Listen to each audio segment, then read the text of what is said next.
Oke.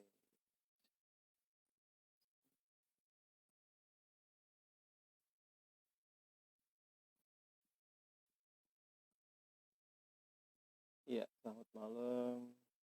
Saya akan tuliskan dulu itunya.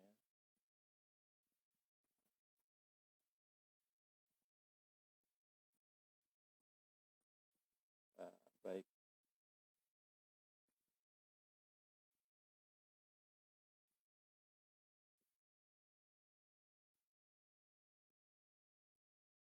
Oke.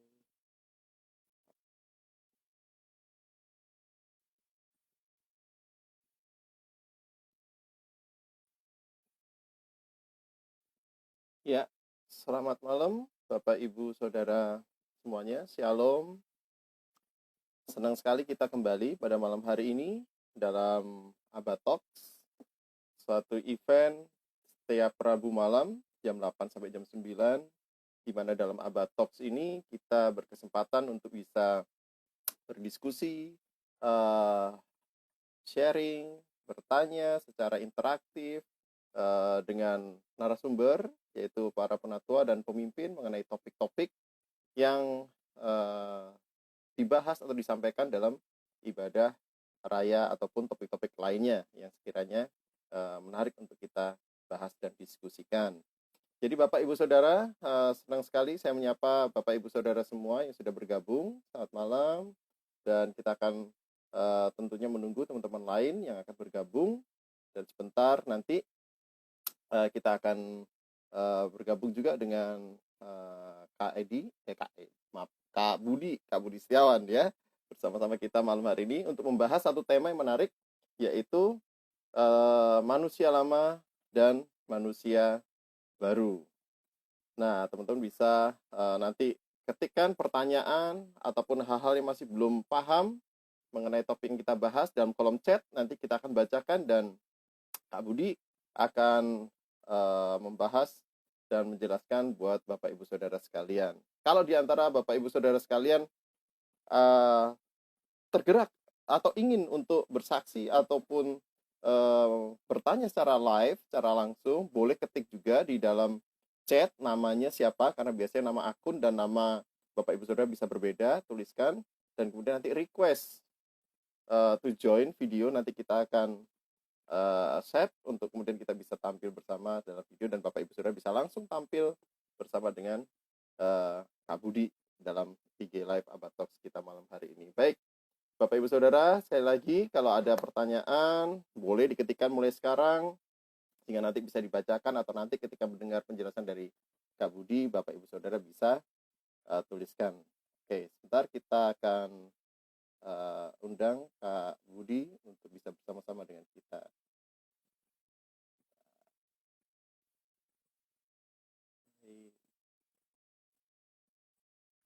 Sebentar lagi Kak Budi akan bergabung bersama dengan kita. Oke. Halo, malam Kak Budi. Ya, selamat malam.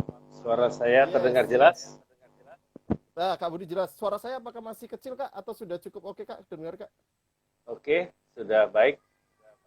Oke ya, Sudah baik. Ya, oke. ya. Yes, thank you Kak Budi untuk bisa bergabung kembali dalam edisi kedua Abba Talks kita Rabu malam hari ini. Dan tema untuk malam ini kita akan membahas, berdiskusi, sharing tentang manusia lama dan manusia baru ya, Kak Budi ya. Baik, nah Kak Budi sebagai pengantar buat Bapak Ibu Saudara yang bergabung dalam acara kita, manusia lama dan manusia baru. Kalau kita bicara tentang manusia itu, kita tahu pasti selama ini kita tahunya manusia itu terbagi dari 3 dimensi ya Kak ya, yaitu tubuh, jiwa, dan roh. Nah itu boleh Kak dijelaskan Kak, maksudnya seperti apa Kak pembagian tubuh, jiwa, dan roh dalam manusia itu Kak?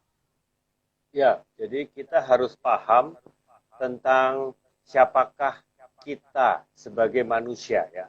Manusia adalah makhluk roh yang tinggal di dalam jiwa, di dalam tubuh dan memiliki jiwa. Jadi kita pada dasarnya adalah makhluk roh. Jadi aslinya kita adalah roh kita.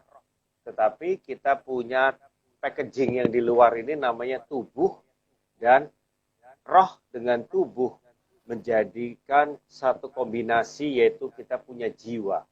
Di dalam jiwa kita punya pikiran, kita punya perasaan, kita punya kehendak, kita punya hati nurani, ya. Jadi roh Ya. itu adalah urusan kita kepada dunia roh, dalam hal ini kepada Tuhan. Tetapi tubuh urusan kita kepada dunia fisik, yaitu kita makan, ya, semua bersentuhan dengan dunia ini lewat tubuh kita. Nah, yang di dalamnya kita adalah jiwa, ada pikiran, perasaan, kehendak tadi. Itulah kita pada hakikatnya, ya. Di dalam 1 Tesalonika 5:23, semoga Allah damai sejahtera menguduskan kamu seluruhnya, dan semoga roh, jiwa, dan tubuhmu terpelihara sempurna dengan tak bercacat pada kedatangan Yesus Kristus Tuhan kita. Nah, inilah yang dikatakan firman, ya, roh, jiwa, dan tubuh. Begitu, Pak Inggu. Ya, ya. Nah, sedangkan kita memahami bahwa ada manusia lama dan manusia baru. Nah, ini Kak, menarik Kak. Apakah itu artinya, apa bedanya Kak? Manusia lama dan manusia baru berkaitan dengan 3 hal, tubuh, jiwa, dan roh tadi Kak. Apa perbedaannya Kak? Ya, jadi ketika manusia jatuh dalam dosa, yang terjadi apa? Yaitu dikatakan kepada Adam, Hawa, ya, ketika kamu makan pohon pengetahuan baik dan jahat, kamu pasti mati. Nah, waktu itu mereka makan, tetapi secara tubuh mereka tidak mati, mereka tetap hidup. Yang mati apa? Yaitu rohnya. Artinya rohnya mati, rohnya tidak bisa lagi berkomunikasi dengan Allah yang adalah roh. Putus hubungan. Jadi rohnya mati, dan kemudian Allah meminta mereka keluar dari Taman Eden. Ya. Manusia berdosa. Jadi sejak kita berdosa, kita disebut manusia lama, ya, manusia yang berdosa, di mana roh kita mati. Nah, siapa yang mengganti posisi Tuhan yang di dalam roh kita? Posisi Tuhan diganti oleh iblis, ya, setan yang menjadi tuan kita, menjadi penguasa hidup kita. Jadi akhirnya kita jadi budak dosa, kita jadi hamba dosa. Jadi si setan menguasai hidup setiap orang berdosa. Jadi akhirnya dari roh itu setan memerintahkan segala jiwa dan tubuh kita untuk jadi alat dosa. Akibatnya hidup kita kayak pabrik dosa. Yang kita buat semuanya dosa, gitu. Pikiran kita sia-sia, ya, perasaan kita mungkin banyak yang negatif, kepahitan, kemarahan. Kemudian kehendak kita juga tidak melakukan yang baik, tetapi melakukan yang jahat. Hati nurani kita begitu kotor, kita berdosa saja tidak merasa bersalah, begitu ya. Dan tubuh kita ya sudah tinggal jadi produk dosa. Kita terikat dengan segala macam hal-hal dosa, ya, baik itu lewat perkataan, perbuatan. Jadi kita tidak bisa bebas dari dosa. Itu posisi sebagai manusia lama.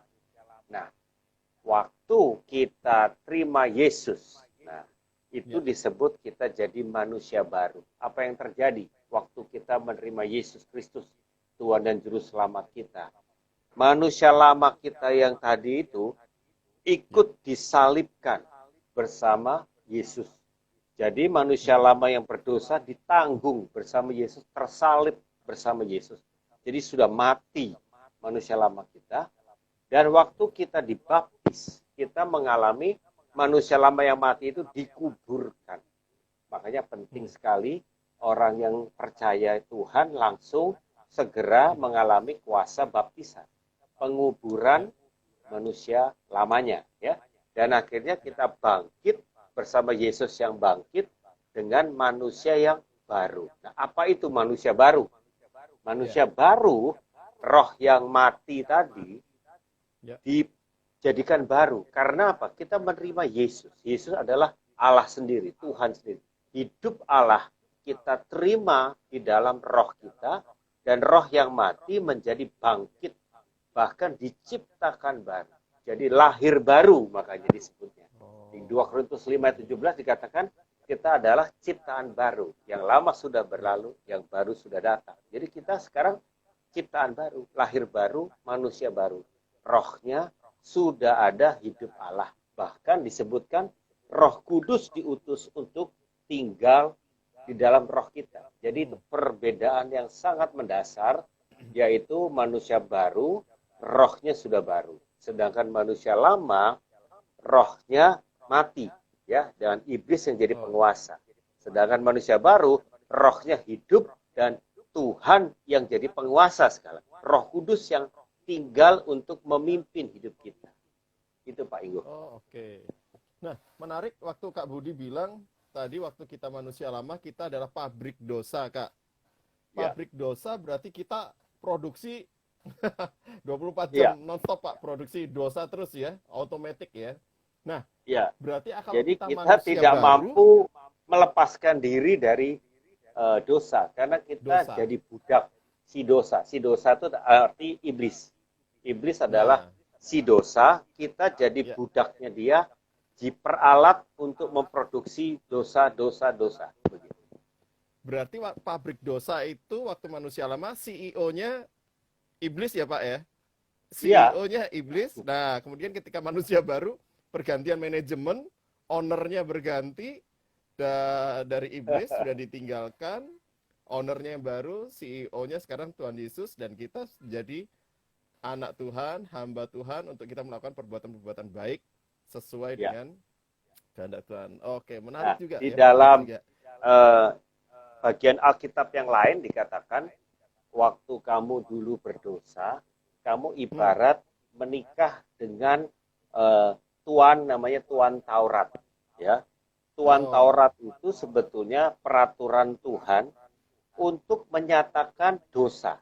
Karena begini, orang disebut dosa ketika dia melanggar sesuatu, betul ya? Kalau tidak ada yang dilanggar, pasti hal tersebut tidak bisa disebut salah atau dosa. Yang namanya salah karena melanggar sesuatu peraturan yang benar, gitu ya. Betul. Jadi kita dinyatakan berdosa, harus ada Tauratnya, harus ada kebenaran Taurat, hukum yang membuat semua yang dibuat dilanggar atau di luar Taurat itu berdosa. Makanya kita ibarat seorang manusia itu istri yang menikah dengan seorang suami namanya tuan Taurat. Ya, hidup lama manusia lama kita ini tidak mungkin bikin perbuatan yang baik. Kita jatuh bangun terus ya. Kita menikah dengan tuan Taurat tidak pernah dikelihatan benar, selalu dilihatnya salah karena Taurat tujuannya untuk menyatakan kesalahan, untuk menyatakan dosa. Ya. Jadi kalau kita menikah sama tuan Taurat itu kerjanya cuma dituduh, dihakimi terus dan nggak berdaya karena apa? Ketahuan salah melulu. Kita nggak mungkin jadi benar, kelihatan, ketahuan, selalu salah. Jadi tuan Taurat itu perfeksionis untuk menyatakan kamu tuh bersalah. Ya memang kita salah. Nah, apa yang terjadi waktu terima Yesus? Ya, Yesus bunuh kita di kayu salib. Ya itu istilahnya ya. Jadi sebagai seorang manusia lama ikut disalib, mati bersama Yesus. Jadi yang istrinya Taurat itu sudah disalib bersama Yesus. Jadi sudah mati bersama Yesus. Jadi kemudian kita dibaptis, dikubur, kita ciptaan baru. Jadi manusia baru dan menikah dengan suami yang baru, Yesus Kristus. Ini analoginya ya, ini ceritanya. Jadi kita sekarang terikat bukan lagi sama Taurat. Taurat tidak mampu membuat kita hidup benar. Taurat itu hanya untuk menyatakan kita bersalah. Sekarang kita sudah manusia baru dan kita menikah dengan Yesus, suami kita yang penuh kasih karunia, yang memberi kemampuan kepada sang istri, yaitu kita, untuk melakukan ketaatan dengan kekuatan kasih karunia yang dari Tuhan. Nah, ini bedanya. Ini kekuatan manusia baru. Sekarang kita tidak dihukum karena Tuhan kita Yesus itu, suami kita Yesus itu tidak menghukum, tapi malah memampukan dengan kasih karunia. Nah, Kalau beda kalau suami yang Mister lama, Taurat cuma nyatain salah terus. iya, betul Makanya kalau betul. orang beragama, ya Nah, orang beragama itu dia berusaha benar dengan segala kekuatannya sendiri, tapi nggak mampu, jatuh nggak terus, mampu, jatuh bangun, nggak nggak mampu. pernah bisa beres-beres. Karena apa? Dengan kekuatan sendiri nggak berdaya, ya. Iya, Jadi iya, dengan segala amal, perbuatan, kekuatan sendiri, tetap aja jatuh lagi, kalah lagi, karena iya. tidak ada kemampuan ilahi untuk bisa berbuat kebenaran. Itulah orang Nah, agamawi. yang memampukan kita untuk berbuat kebenaran dalam manusia yang baru itu apa, Kak? Berarti kasih karunia dari Tuhan Yesus itu ya, yang Ya. memampukan kita untuk taat ya, betul ya? Nah, sekarang prosesnya ya, setelah Ya, menerima ya. Yesus, kan Mm-mm, Tuhan tinggal di dalam roh kita sekarang ya. mm-mm. Nah, sekarang roh kita ini sudah selamat. Makanya Ya, proses keselamatan apa yang terjadi? Keselamatan kita itu ada 3 tahap. Ini yang penting. Tahap pertama, keselamatan roh. Itu mm-mm. langsung instan seketika juga terjadi. Spontan, total, final. Artinya langsung beres. Roh kita yang mati diselamatkan jadi roh yang baru. Roh Mm-mm. kita yang mati tidak ada Tuhan, malah ada iblis.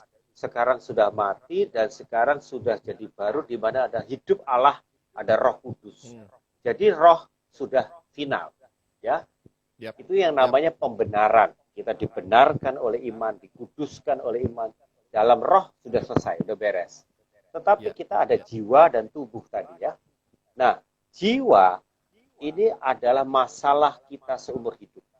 Karena Mm-mm. jiwa perlu proses ya pembaruan pikiran terus, perlu proses pengudusan terus-menerus sampai jiwa kita dipenuhi oleh roh. Roh Ya, kita yang bertakhta memimpin jiwa kita. Jadi memimpin pikiran, perasaan, kehendak kita dipimpin oleh roh. Jiwa ya. adalah proses ya. Nah, itu Yes. sepanjang umur hidup kita di dunia. Ini adalah pembaharuan pikiran, Oke, transformasi hati. Sehingga yang oke, membuat kita berpikir ya kebenaran sekarang ya, yaitu oke. adalah Kristus. Tapi tubuh nanti kalau sudah kita meninggal, tubuh kita seketika juga langsung tubuh yang baru. Makanya roh instan, jiwa Mm-mm. proses, Mm-mm. tubuh instan lagi. Nah, yang instan-instan udah beres Oh, ya. Nah, itu ya. instan pertama tuh ketika terima Yesus.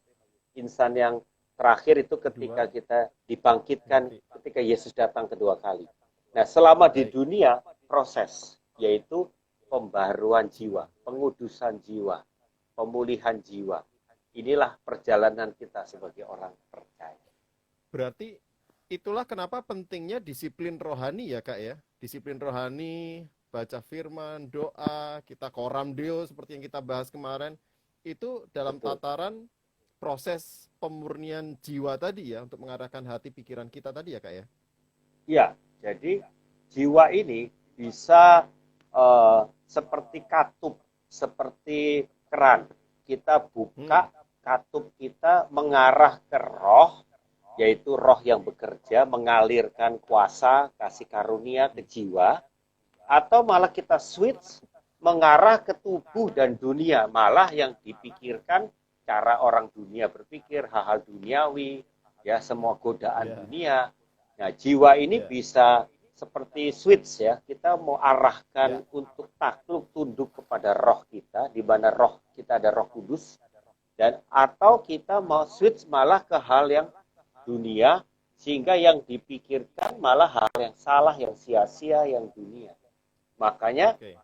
kalau kita putuskan hari ini, saya sadar penuh, saya ini manusia baru, saya punya Ya, kuasa yang dahsyat karena Roh Kudus tinggal di dalam saya mau ya. connect sama Tuhan. Saya mau koram dio makanya. Saya mau connect sama Yes. Tuhan. Saya mau lebih lagi memandang Tuhan, menyembah Tuhan. Doa, Ya, firman, itu kemudian kita menyerahkan jiwa kita dikuasai roh. Itu yang ya. harusnya kita lakukan. Akhirnya Roh Oke. Kudus mengalirkan kebenaran, kuasa kepada jiwa kita. Pikiran kita Nah, yang kotor, yang itu jadi hmm, pikiran yang baru, pikiran Kristus. Hmm. Nah itu, Hmm. Pak Inggo. Nah, Kak, ini Kak, nyambung dengan apa manusia lama, manusia baru tadi perubahannya. Ada yang bertanya ini saya bacakan, dari Bapak Edvan Telorenzo. Malam Pak, tapi ada juga kan orang yang balik lagi ke dosa yang lama, padahal udah lahir baru, bahkan dosanya lebih parah. Yang jadi pertanyaan, apakah ketika dia bertobat, apakah perlu dibaptis ulang atau bagaimana? Jadi orang sudah lahir Oke, baru, jatuh lagi dalam dosa Kak. Gimana ya, ini? ini bagus sekali ya. Jadi ini pasti akan menjadi pertanyaan banyak orang ya, karena Iya, kita betul. semua yang sudah lahir baru, kita kok digoda untuk jatuh Yes. lagi dalam dosa. Atau Iya, bahkan ada betul. orang sudah lahir baru, tapi belum menang-menang terhadap Mm-mm. suatu dosa atau beberapa dosa, Ya, keterikatan, kebiasaan buruk, ya, dia kok belum menang-menang, ya, atau sudah menang, kok jatuh lagi, ya, balik lagi, kadang lebih parah lagi. Nah, ini kenapa, iya ya? betul.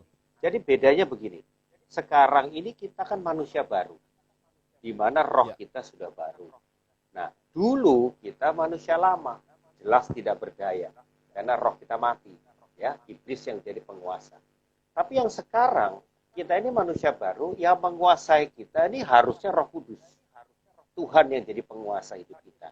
Tapi hmm. keputusan untuk dipimpin, dikuasai Tuhan ada di jiwa kita. Nah, jiwa kita ini harusnya pembaruan pikiran dan mengarah kepada roh kita yang baru ini.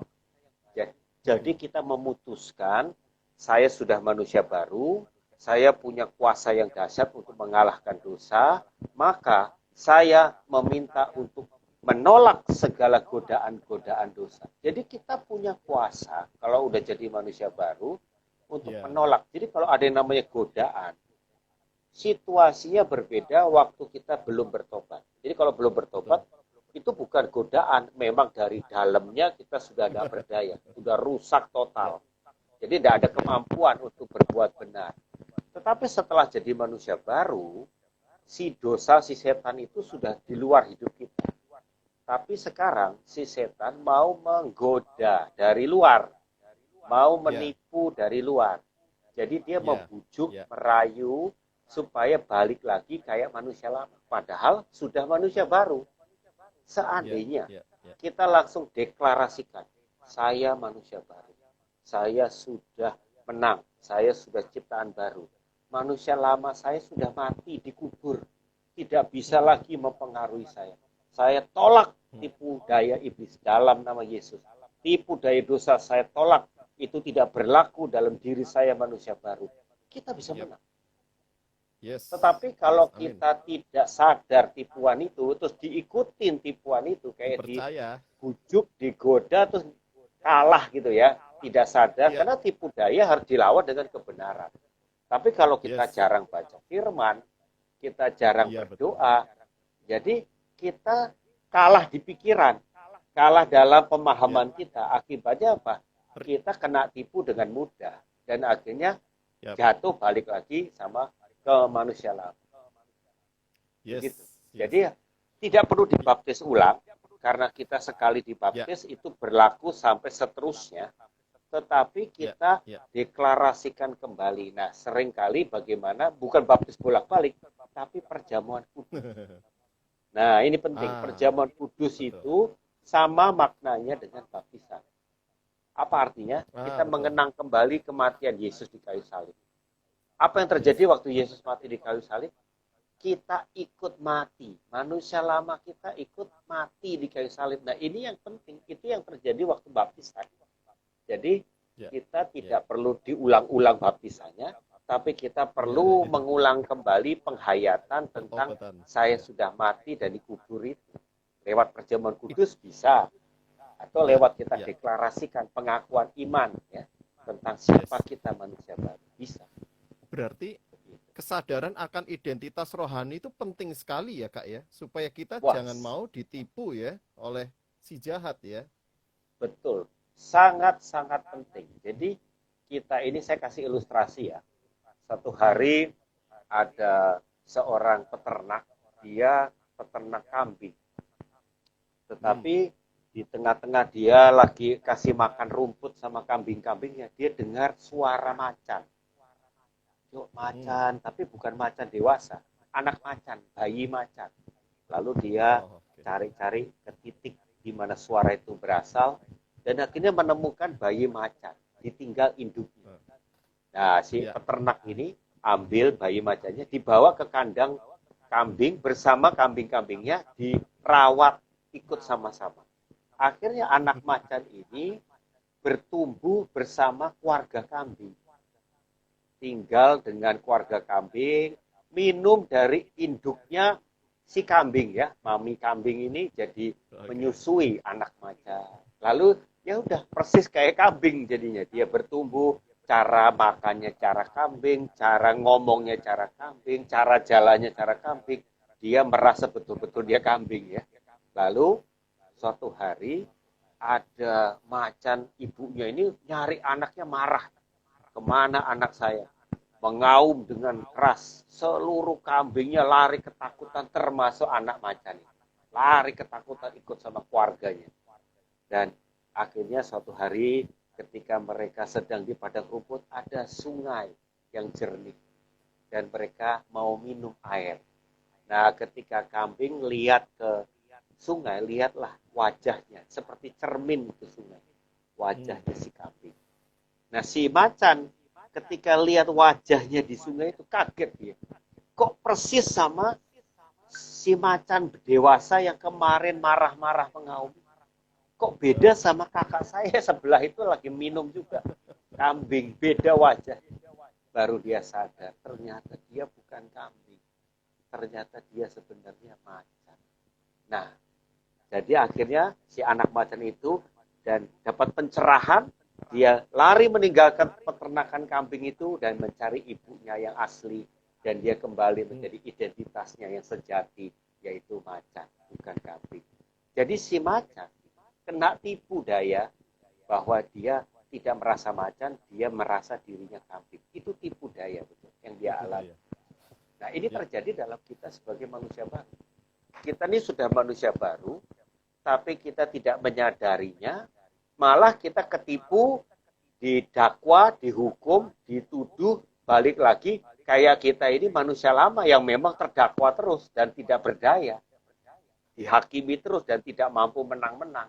Nah, itu balik lagi, ketipu sebetulnya. Tapi kalau kamu sadar, kamu sudah manusia baru, langsung bangkit.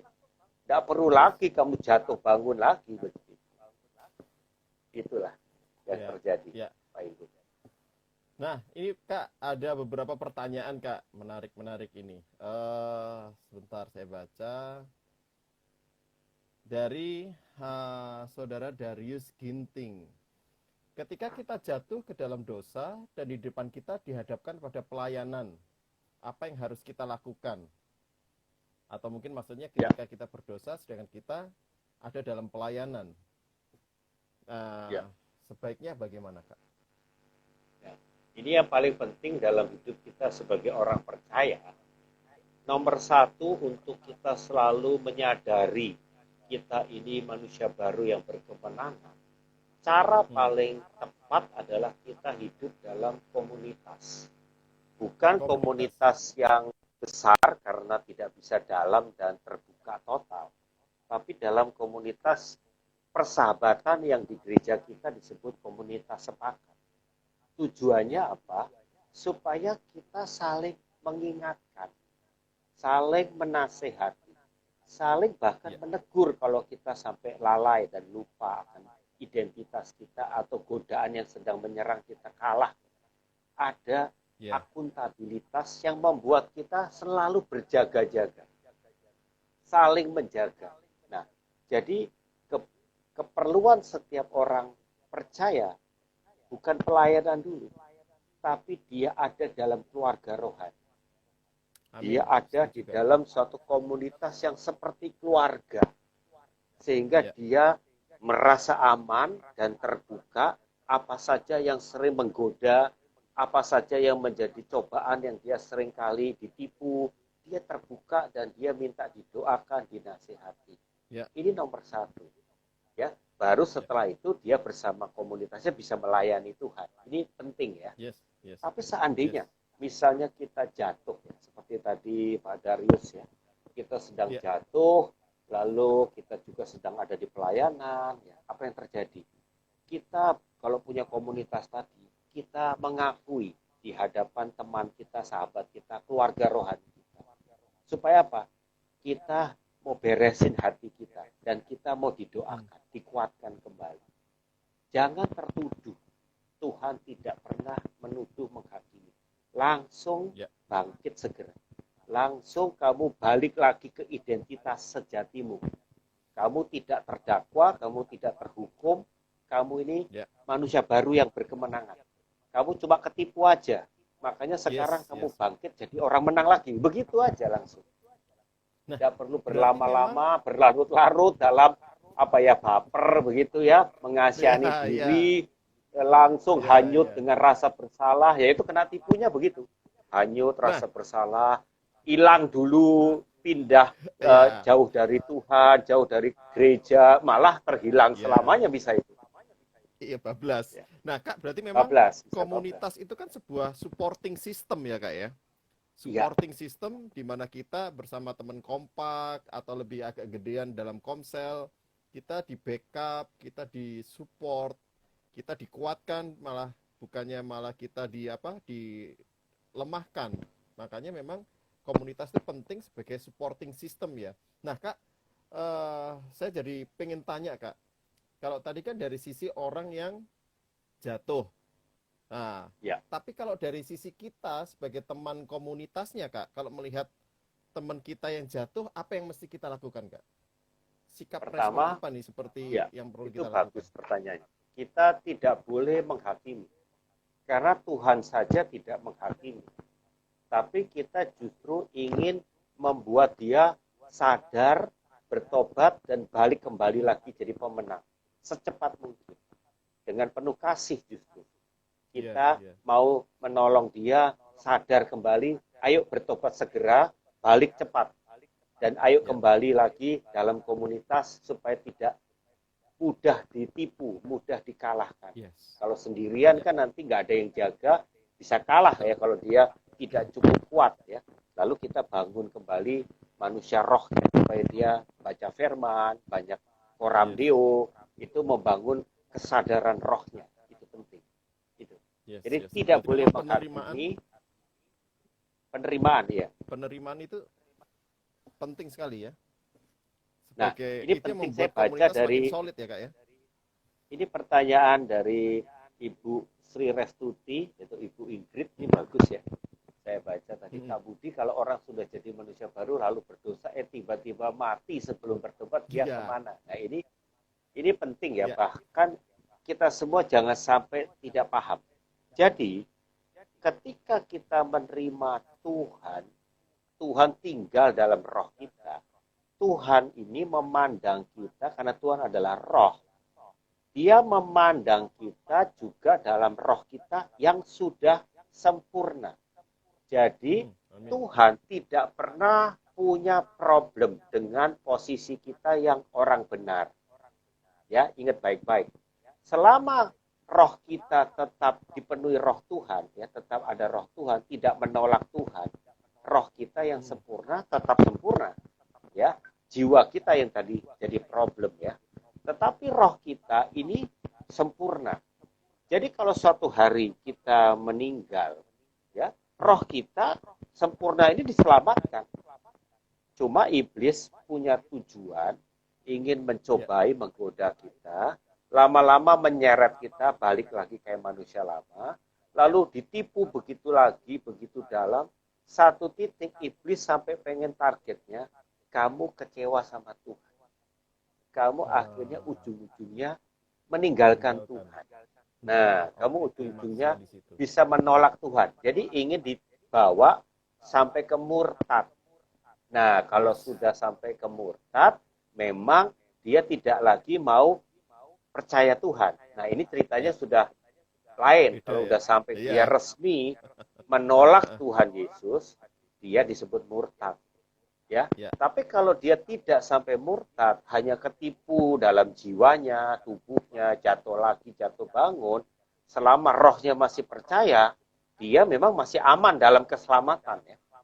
Ya. Jadi tidak ada penghukuman karena roh kita sudah sempurna. Ini penting. Ya, ya. Tetapi Ya. kita hidupnya pasti tidak penuh damai sejahtera. Jadi kita hidupnya menderita di dunia. Roh yang sempurna ini tidak damai dengan kondisi pikiran kita yang sia-sia, jatuh bangun dalam dosa, hati nggak damai. Nah, itu hidup istilahnya belum masuk surga tapi sudah nyicipin neraka gitu di bumi. Kenapa? Hidupnya nggak enak. Sebagai orang surga tapi gaya hidupnya kayak mirip neraka begitu ya.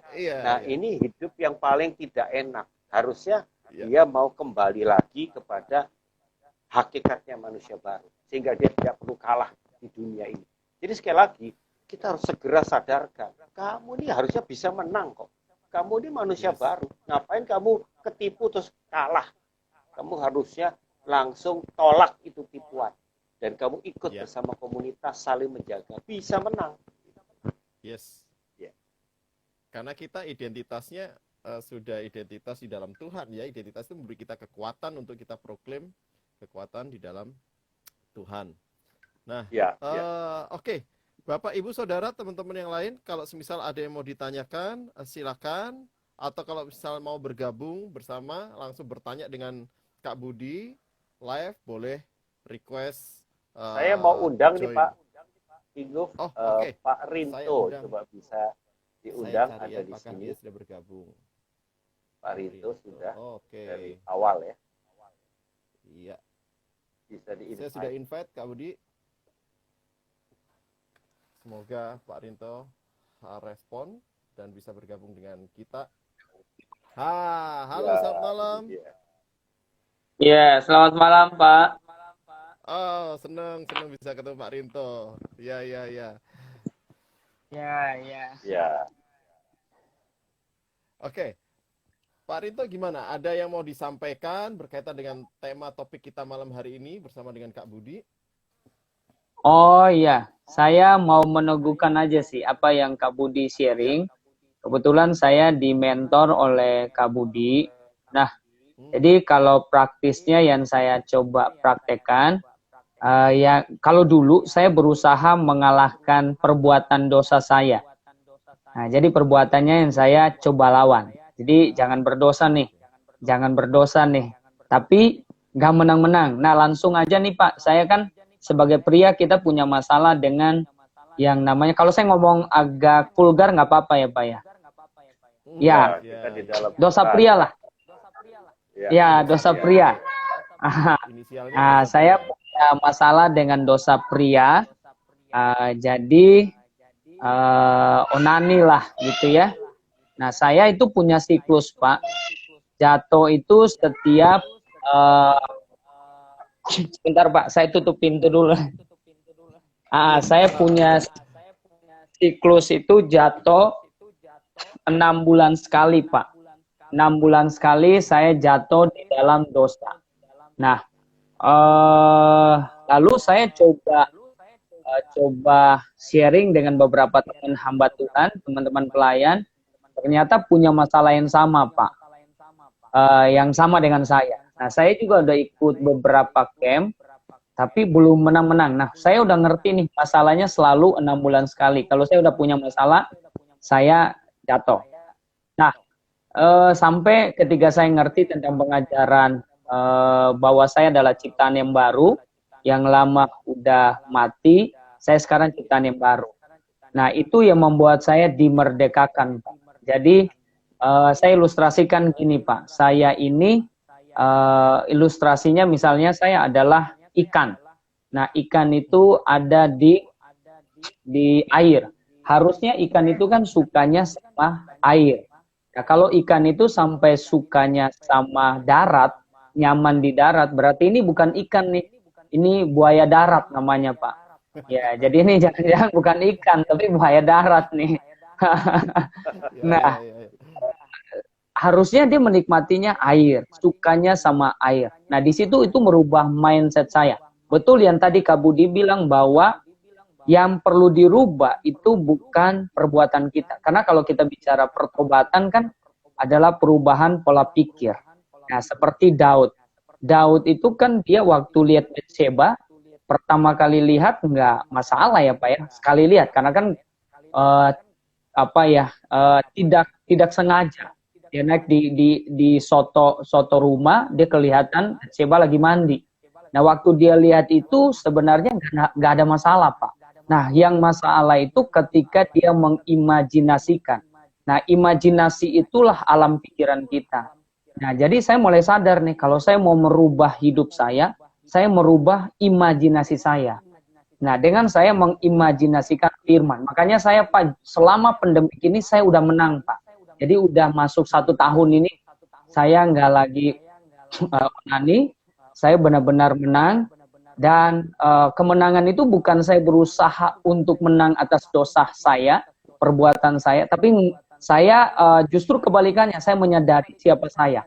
Saya ini ikan. Ikan itu sukanya firman, senangnya hal-hal yang kudus. Saya harus anak Tuhan nih. Anak Tuhan sukanya yang kudus, sukanya yang benar. Sama kayak ikan sukanya air. Nah, ikan doyannya air, bukan darat. Nah, saya kok anak Tuhan tapi doyannya kok kenajisan gitu kan. Hal yang gak benar. Ini ada yang salah nih. Nah, ternyata waktu saya mulai menyadari identitas saya, itu lalu saya renungkan terus hari lepas hari, lama-lama saya mulai diimajinasi saya itu dipenuhi dengan identitas itu, Pak. Nah, terus saya setiap hari baca firman, jogging itu, Pak, sehari 2 kali, itu saya treatment itu, Pak. Saya renungkan, saya ciptaan baru, saya berasal dari kekekalan, saya bukan dari dunia. Kalau dulu saya dari dunia, makanya saya hidup dengan cara-cara dunia. Sekarang saya dari kekekalan nih, bukan lagi benih dosa, tapi benih Kristus. Gitu terus saja, Pak. Nah, lama-lama saya nggak ada keinginan lagi untuk melakukan dosa. Kepikiran aja udah nggak mau, Pak. Itu dahsyat banget, Pak. Waktu imajinasi saya itu saya renungkan dengan kebenaran bahwa saya adalah ciptaan baru. Bukan karena saya, tapi karena Kristus. Karena dia mati buat saya dibenarkan, saya dikuduskan. Sekarang saya orang benar. Jadi karena saya orang benar, saya bisa hidup benar. Kalau saya orang berdosa, saya nggak bisa hidup benar, Pak. Kambing nggak bisa hidup dengan budaya domba. Nah, hanya domba yang bisa melakukan budaya domba, Pak.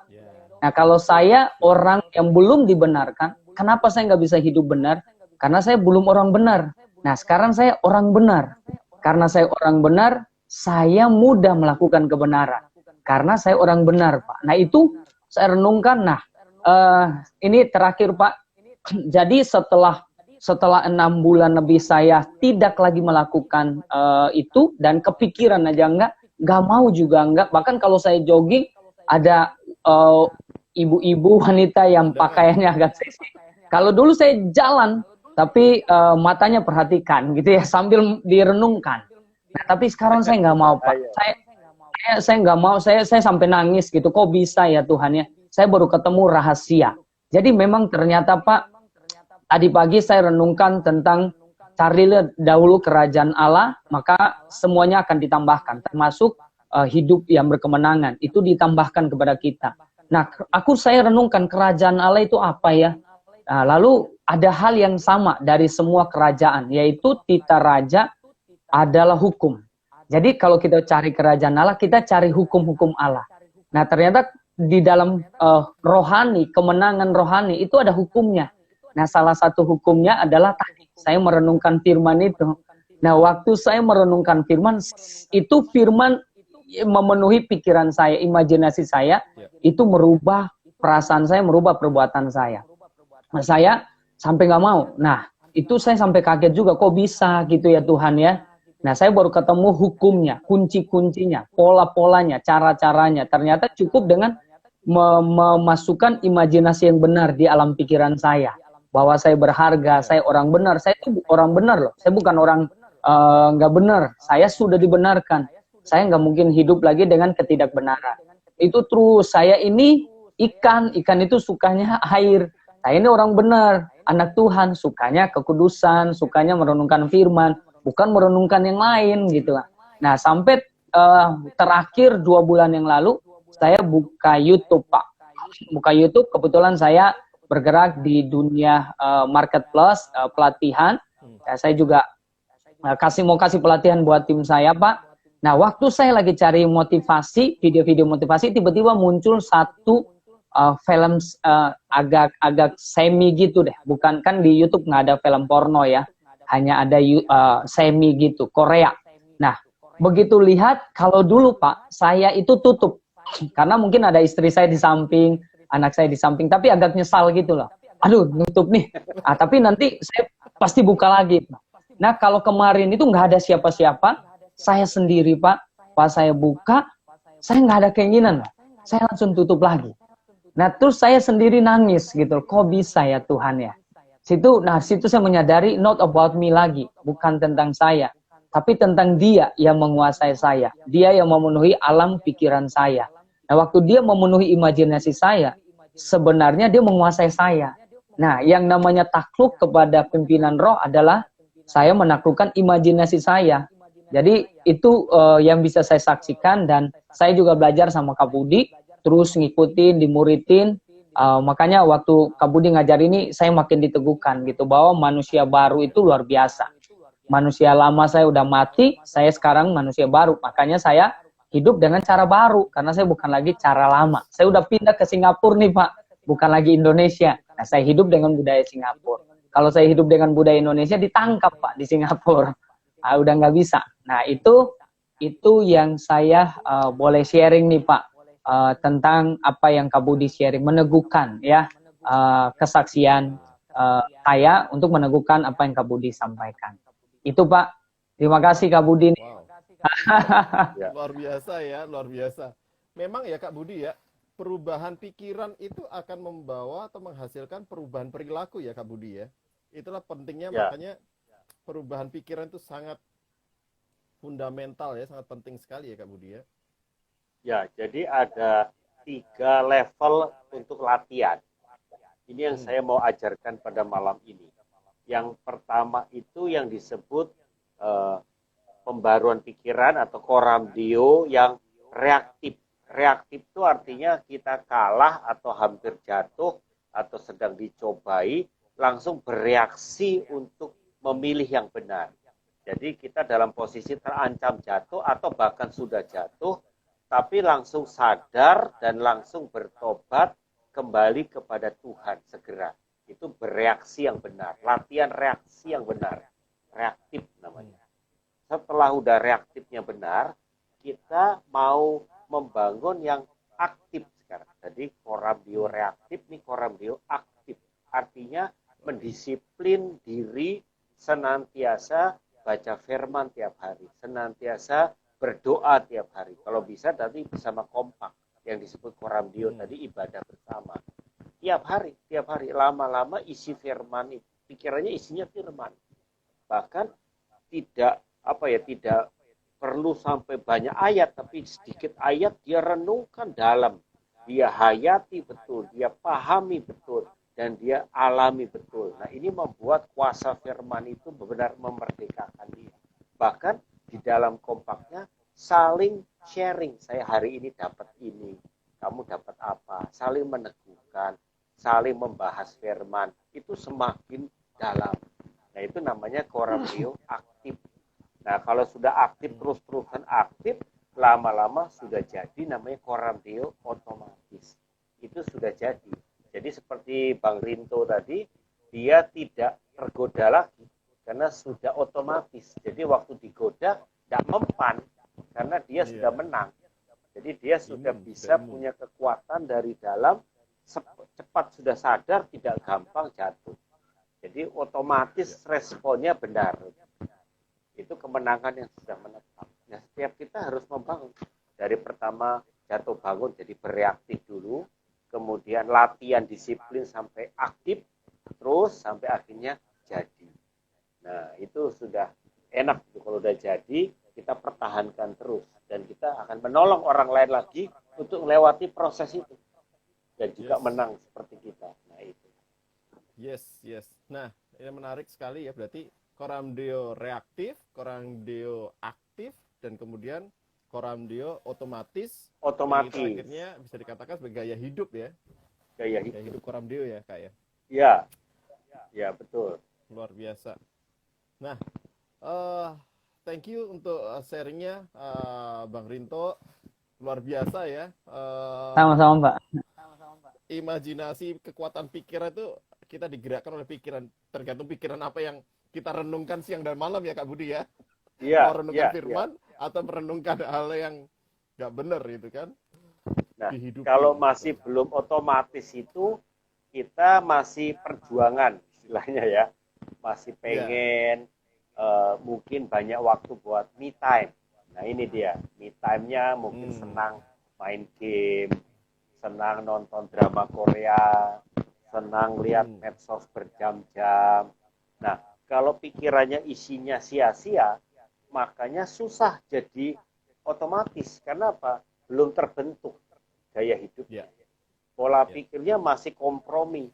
Jadi dia nggak switch ke Tuhan, tapi banyak kompromi ke dunia. Nah, itu pasti masih tingkat reaktif ya. Jatuh lagi, kalah lagi. Nah, ini hati-hati kalau begitu. Makanya kita mesti aktif untuk cari Tuhan sampai kita enjoy, menikmati Tuhan. Bukan terpaksa loh. Kalau masih terpaksa, kewajiban itu belum otomatis itu. Kita masih belum sampai menikmati ya, mengalami menikmati Tuhan. Tapi kalau sudah sampai mengalami menikmati Tuhan, kita sudah tahu ini jauh lebih enak daripada nonton, daripada bikin dosa, daripada lihat yang sia-sia. Ini jauh lebih nikmat dan ini sejati. Ini yang asli. Yang itu semua palsu. Nah, ini sudah berubah. Jadi kesenangannya bukan lagi hal-hal yang dunia lagi. Itu pasti sudah otomatis. Nah, kita bisa perhatikan aja. Kalau anak tua tapi masih banyak senang yang dunia-dunia, ya kita juga akan bisa lihat nanti dia nggak menang-menang juga dalam banyak isu perkara hidupnya. Iya, jatuh bangun terus ya Kak. Nggak bisa bohong ya dari gaya hidup sehari-hari kita tuh diisi apa. Lihat apa, dengar apa, ngomongin apa, habis waktu buat apa, tergantung lah. Kalau kamu untuk yang sia-sia, ya nggak bisa keluarnya yang kudus, yang benar. Begitu. Ya betul ya. Oke. Baik. Kak Budi, ini ada beberapa request untuk join video. Apakah bisa untuk kita boleh invite? Kita bisa undang siapa? Iya, ada dari akun Grace Jaden. Oke, saya akan invite. Tampaknya masih aktif. Semoga bisa join. Bang Rinto, thank you untuk kesaksiannya. Ya, siap. Saya out ya. Siap. Nanti kita jumpa lagi setiap Rabu. Jangan lupa untuk kita join terus. Bang Rinto jadi kesaksian. Siap. Thank you Bang Rinto. Saya sudah invite Grace Jaden, semoga direspon. Nah, Kak Budi, Coramdeo reaktif, Coramdeo aktif, Coramdeo otomatis. Tapi jangan sampai menjadi Coramdeo apatis ya Kak ya. Ogah-ogahan ya. Kalau apatis itu nah, belum itu toeng berarti ya. Belum toeng. Berarti dia nggak percaya kalau nyembah Tuhan, doa bisa mengubah hidupnya. Dia berpikir itu kayak apa ya, ritual acara agama. Cuma kalau belum toeng ya, belum mengalami ya. Jadi kerohanian itu tidak ada paksaan. Itu bukan dari kewajiban, itu kerinduan. Ini penting. Jadi doa, firman itu kerinduan, bahkan ketagihan. Nah, ini lebih dahsyat lagi. Yang namanya ketagihan Tuhan ya, ketagihan di hadirat Tuhan. Wow, itu sudah tidak mau terusik dengan yang dunia. Itu sudah dapat ya. Itu sudah jadi gaya hidup, sudah kerinduan. Nah, sambil menunggu, tampaknya belum bisa. Kalau ada teman-teman yang lain, boleh silakan bertanya atau join. Nah, saya jadi teringat pentingnya tentang kompak dan komunitas sebagai supporting system, Kak. Karena memang kadang terlalu berat untuk kita kadang berjuang sendirian ya. Ya, Makanya tadi Kak Budi sempat singgung penerimaan ketika teman kita mengalami kesulitan, jatuh dalam dosa, acceptance, penerimaan dan support itu yang menjadi komunitas itu menjadi semakin kuat dan aman, tempat yang aman Kak untuk kita terbuka. Karena ya hal-hal seperti itu kadang kalau kita nggak dapet trust-nya dulu kita susah untuk terbuka. Jadi memang selain kita melatih diri kita sendiri, kita juga perlu melatih respon kita terhadap teman-teman kita yang uh, jatuh dalam hal-hal yang dosa ataupun yang seperti itu. ya. Nah Jadi Kak, banyak Kak orang Budi, meninggalkan gereja karena gereja itu agamawi dan munafik ya. iya Kalau banyak disebut kecewa Kak. agamawi dan munafik itu seperti di zaman Yesus hidup, ahli Taurat itu kelihatannya dia hamba Tuhan, tetapi perbuatannya munafik. Karena apa? Yang ditampilkan sama yang di dalam hatinya berbeda. Dia tutupi dosanya begitu rupa supaya kelihatan saja baik. Dan orang semua syak dengan sikapnya yang munafik itu. Nah, kemunafikan membuat orang berdosa tidak tertarik dengan kekristenan. Kenapa? Karena tidak ada kejujuran, tidak bisa apa adanya. Nah, ini penting kalau kita berkomunitas yang sejati, harusnya kita jadi diri sendiri, aman apa adanya, karena tidak ada penghakiman. Ya, betul Kak. Betul. Karena yang menjadi ciri dari hukum Taurat adalah pendakwaan. Nah, ada yang bergabung bersama kita. Halo, selamat malam. Selamat malam, Bu. Halo, apakah Ya, bisa? Mungkin kepencet? kepencet ya. Iya. Oke, mungkin kepencet ya. Baik. Nah, sebentar. Lanjut, Kak. Jadi memang penerimaan itu yang menjadi ciri khas kasih karunia yang Tuhan berikan buat kita ya. Itu yang membuat kita memiliki identitas yang kuat dalam identitas rohani kita yang baru. Nah, oke, ini ada pertanyaan nih Kak Budi. Pak Rian. Iya, betul sudah ya betul. Saya bacakan ya, mungkin teman-teman bisa dengar. Kak Budi, ini saya kan baru ikut minggu lalu dan lagi sedang mau jalankan kompak di anak-anak muda. Nah, yang saya mau tanyakan untuk Koram Deo sendiri, itu kita lakukan sama-sama atau masing-masing, Kak? Jadi pribadi Nah, atau bareng-bareng? ya, jadi yang kita praktekkan adalah salah satu kegiatan kompak yang terpenting adalah Koram Deo bersama-sama. Kompak kita. Bahkan kadangkala bisa joinan beberapa kompak bersama-sama buat Koram Deo. Tapi nanti kalau sudah selesai, sesama kompaknya bisa langsung teleponan atau WA call atau chat, interaksi sendiri bisa. Tapi kalau sedang mencari Tuhan, menyembah Tuhan, bisa beberapa kompak bersama-sama join dalam Koram Deo yang disepakati waktunya. Nah itu, jadi Koram Deo itu kita disiplin mau menghayati hadirat Tuhan. Jadi connect sama Tuhan, itu penting ya. Jadi kita disiplin ya, sama-sama saling komitmen supaya ada semangat. Kalau sendirian kadang bolong, kadang kita males ya. Tapi kalau sama-sama saling ingatin kita oke.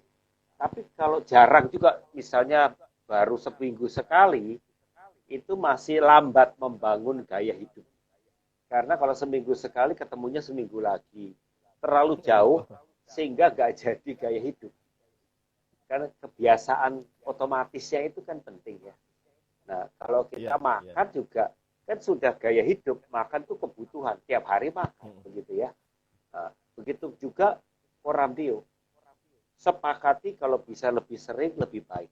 Semakin sering, misalnya setiap hari, pasti jadi. Karena apa? Sudah jadi kebiasaan baik, kebiasaan baru, bahkan gaya hidup.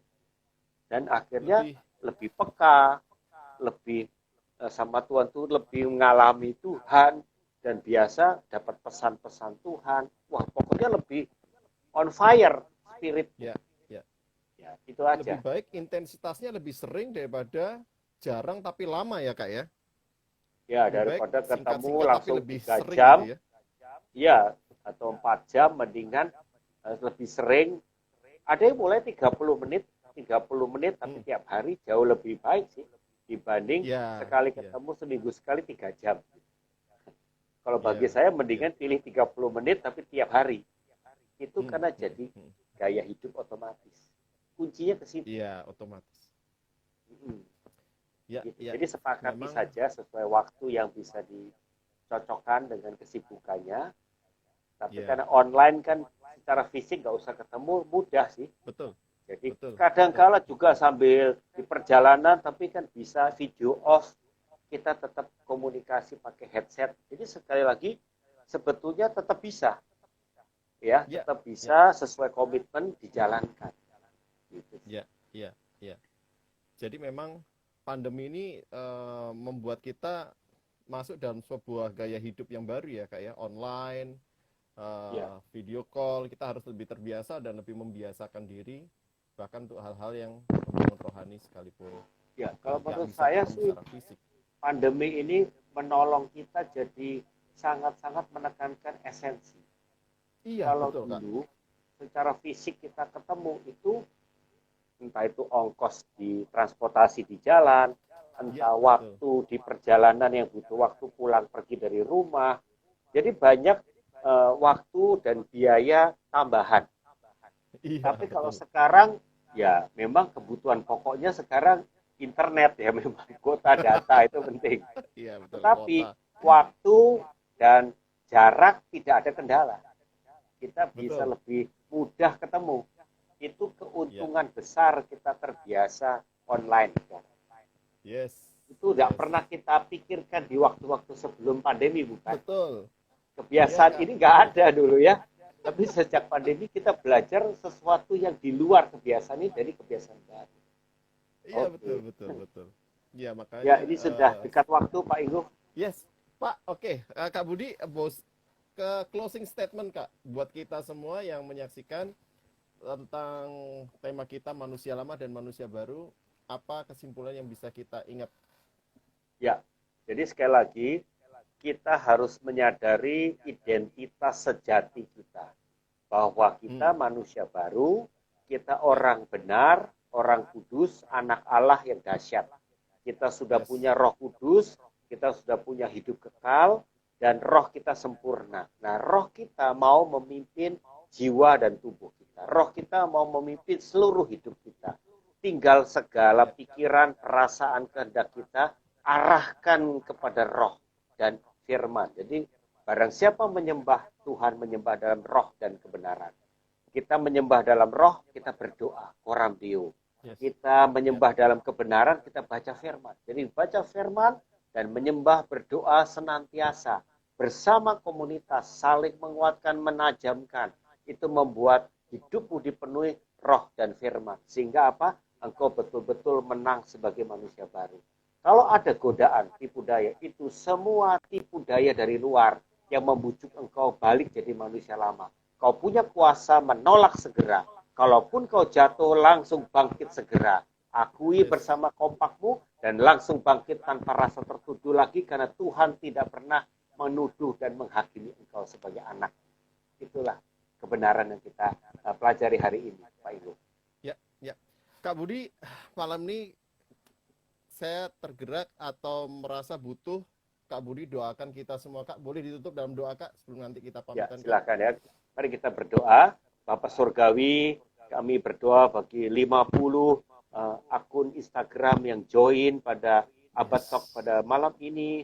Engkau yes, yang sudah Tuhan membawa teman-teman kami boleh mendengar, boleh melihat yes, kebenaran ini. Biarlah kebenaran ini memerdekakan setiap kami. Bangkitkan Tuhan kami semua menjadi manusia baru yang berkemenangan. Dan kami akan membagikan kebenaran ini kepada orang-orang di sekitar kami. Karena kami tahu tipu daya iblis yang selalu menggoda, berusaha membujuk kami untuk jatuh balik manusia lama. Dan kami tidak mau lagi ditipu. Kami punya kuasa yes. kemenangan. Manusia lama kami sudah mati dikuburkan ketika kami dibaptis dan kami mengenang kembali kuasa kemenangan ini, kuasa kebangkitan Amin, bersama Yesus ini. Terima kasih amin, Bapak, kami amin, serahkan semua peserta amin, di dalam Abad Talk pada malam ini ikut mengalami kemenangan sebagai manusia baru ya Tuhan. Dalam nama Yesus kami berdoa. Amin. Amin. Bapak Ibu Saudara Amin. sekalian, kalau semisal masih ada pertanyaan boleh langsung DM ke Instagram kami, dan terima kasih untuk kehadirannya malam ini Kak Budi. Terima kasih banyak Kak. Ya, sama-sama. Kita akan ketemu lagi Rabu depan, setiap Rabu malam jam 8 sampai jam 9. Kita ada Abad Talk live di Instagram. Saya Inggof Setiawan bersama Kak Budi mengucapkan terima kasih dan selamat malam Bapak Ibu Saudara. Tuhan Yesus memberkati. Tuhan Yesus berkati semuanya. Ya. Thank you. Amin. Terima kasih. Ya, thank you guys.